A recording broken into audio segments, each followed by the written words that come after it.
چارسدہ میں سیلاب زدگان کے لیے امدادی سرگرمیوں میں مصروف انجمن ہلال احمر کے برداشت نامی تنظیم کی جانب سے چارسدہ اسٹیڈیم میں مقیم 900 متاثرہ خاندانوں کے لیے افطاری کا انتظام کیا گیا اور ان میں امدادی اشیاء تقسیم کی گئی۔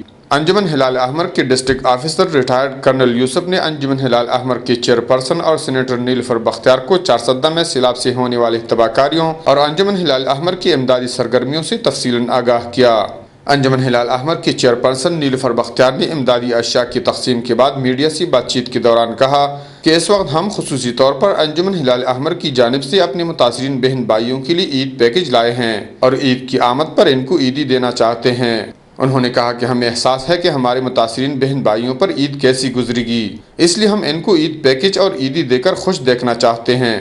انہوں نے مزید کہا کہ آج ہم خصوصی طور پر ان کے ساتھ بیٹھ کر افطاری کریں گے تاکہ متاثرین یہ محسوس نہ کرے کہ وہ اکیلے ہیں۔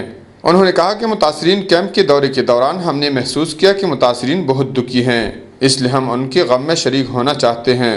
ایک سوال کے جواب میں نیلوفر بختیار نے کہا کہ چارسدہ میں انجمن ہلال احمر کی جانب سے جاری سرگرمیوں سے کوئی متاثرہ فرد مایوس نہیں لوٹے گا۔